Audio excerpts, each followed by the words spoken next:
So, I love video games, but I have this problem. If I start playing a game and get bored within the first hour, I'm extremely unlikely to finish or possibly ever play again, even. And it often just sits on my hard drive for years until I eventually go back to play, which never happens. I must have dozens, if not hundreds, of games that will never be finished. But this has prompted a genius idea and premise for a new series, the 1 hour review. Just like the name sounds, I'll be picking a game that I've never played before and playing it for 1 hour.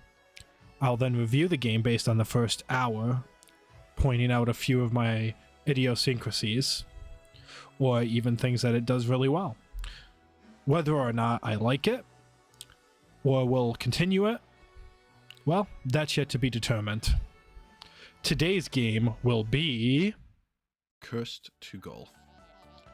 Cursed to Golf is a 2022 golf-like adventure game, which they're kind of using as a fill-in for a roguelike, because it is actually classified as a roguelike dungeon crawler on Steam, where players are tasked with making it out of golf purgatory. So how it sets up is, as the game begins, you are playing as quote-unquote champ in a golf tournament on the last hole. And as you're taking the last shot of the game, it lets you play the whole hole, which isn't very long or very hard. And on the last shot of the game, you get struck by lightning and die.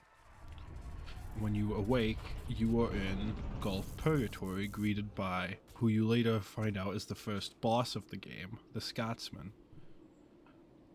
And he teaches you about how to golf in purgatory, because it's very different than what you started out with. Same mechanics, but the courses are different, the holes are different, there's hazards, there's something called ace cards, which I'll get into a little bit later. But realistically, it is golf with a twist. So, from what it seems like so far, when you start your adventure, it's set up as there's 18 holes. If you beat all 18, you get out of golf purgatory. But along that way, there are bosses. The first one is the greenskeeper. The second one, the wanderer. The third one, I'm still not sure the name of yet.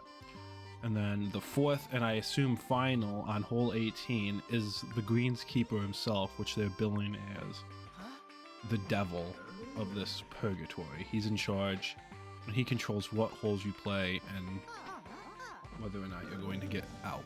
I say what holes you play because although you're told that you only need to be 18 holes to make it out, they are not going to be the same holes every time. Because the first time, you're basically set to lose.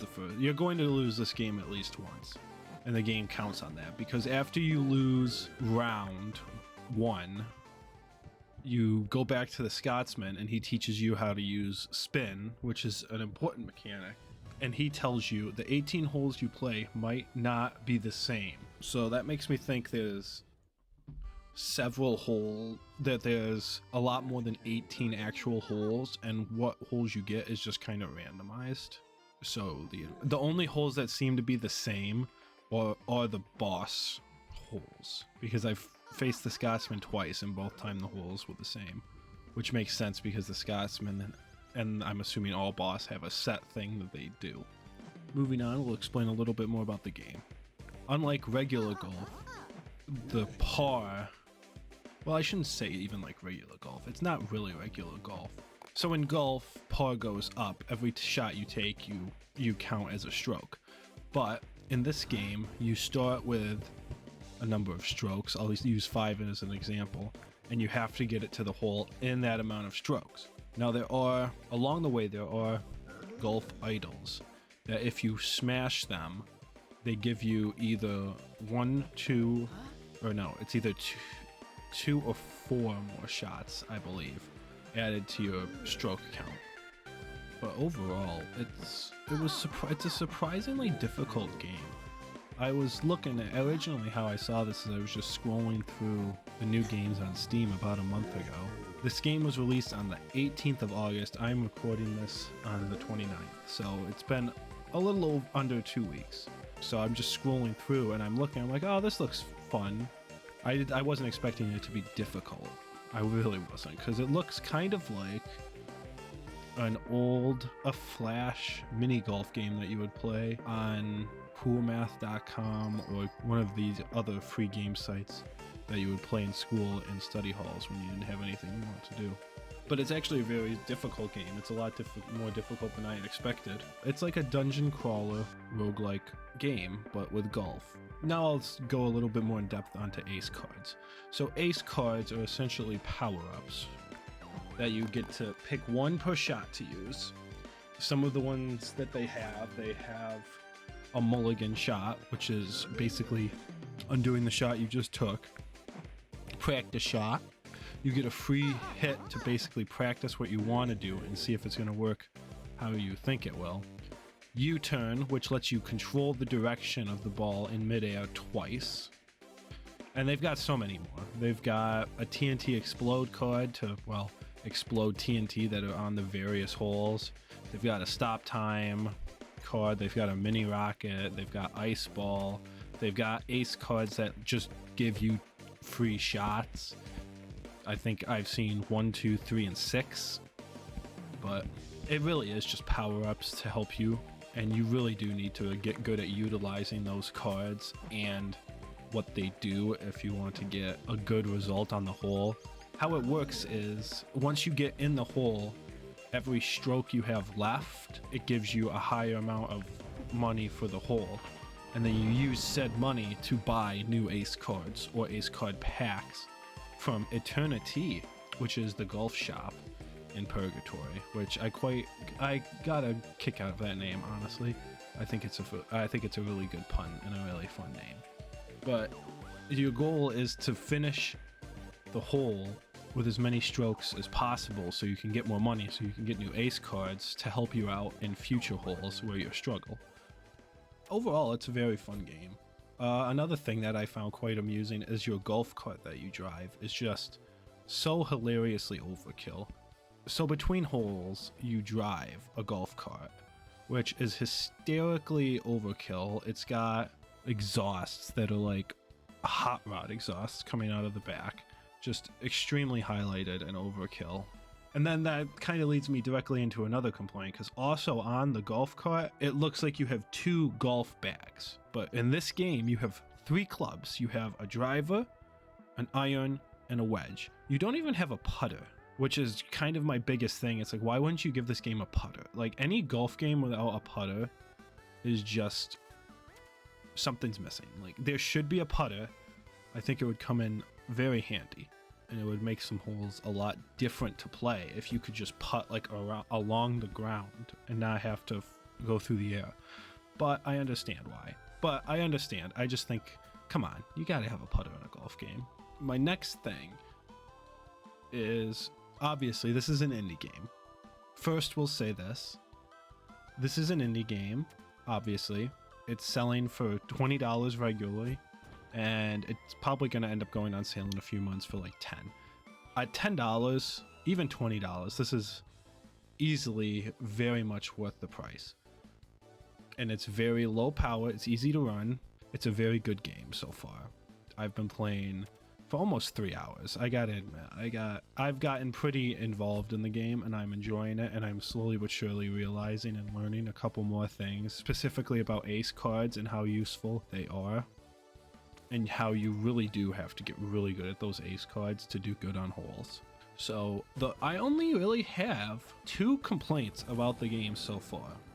So the one big one that is just more of a quality of life thing for me is you can control which way you're facing to shoot the ball in the game, obviously, because you have to go left to right on several holes. I just wish that when you're teeing off, it would, and I kind of understand why they can't, because there's so many different ways to get to the hole. So it never really will know where you're shooting, where you want to shoot. But I have to almost, it's just annoying. I just wish it would have an automatic go, you're shooting this way. I wish it would be a little bit more precise about it. I understand why it can't be, because, you know, you're going to take whatever path you want, but I just wish for quality of life reasons it would have some kind of AI mechanic to assume which way you're going to shoot, just so I didn't have to cancel a shot and switch directions every single time. But other than that, that's the only real complaint I have about it, which it won't be, it's not fixable, I don't think, because like I said, there's so many ways to get to a hole, it's never going to know which way you're going to shoot. It's just something that I wish was a little bit easier to predict, and the developers could come up with something, but I don't think it's possible. So next we're going to go into the map. So on the map, there are several icons that tell you where you're going, because you get to pick which way you go sometimes. There are branching paths. You're always going to end up playing a certain number of holes on every map, but you have a few options. You'll start out at a regular hole. After you win, you get to a toll. That's where you pick which way you go.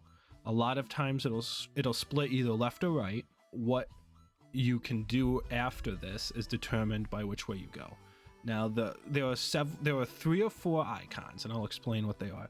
Shop icon is pretty self-explanatory. It's the Eternity shop, where you can buy ace cards and you can change your outfits. There are actually a decent amount of outfits in this game, which I kind of enjoyed. But other than that, there's a money bag, which is just a treasure chest with a random amount of money. There is a ace card icon, which gives you an ace card pack randomly at free. Then there's the skull holes, which is a cursed hole.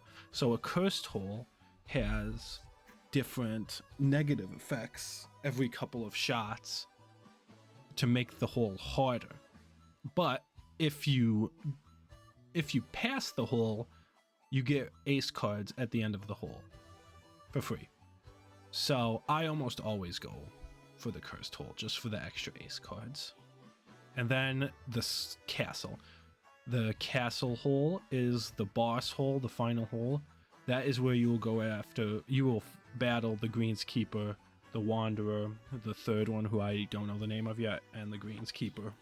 And those are by far the hardest aspects of the game, because you have to compete against the boss. In a boss fight, it's not only to get to the hole with strokes left, but you have to get there before the boss. But in boss fights, there are stun idols, which if you break the idol, the boss can't shoot that turn, so you get a free turn. So there are ways that it helps you out a little bit, but it's definitely a challenge still, even if you can stun the boss and make them waste some turns. And I'm not sure, I think this game has a future. The only thing that I really hope this game comes out with some DLC. I don't say that very often with games, because I am a firm believer in, I've already paid $60 for a game. Why should I pay another 20 to 40 to 60 to whatever to just play more of the game? I should specify, in most cases. There are some cases where obviously, you know, if a substantial amount of content is added to the game, I kind of understand. Curse to Golf is going to be one of those games, I think. I would love to see them introduce DLC packs with new holes, with new ace cards, with new mechanics. So maybe in the future, after this game is out for a little while, it'll get very popular and they'll release some cheap DLC. Because I think I would be into that. I really would enjoy that. So far, that is it. I will definitely be continuing to play this game in my free time. I am, as of making this, I'm still playing it. So definitely a good game. I would recommend checking it out.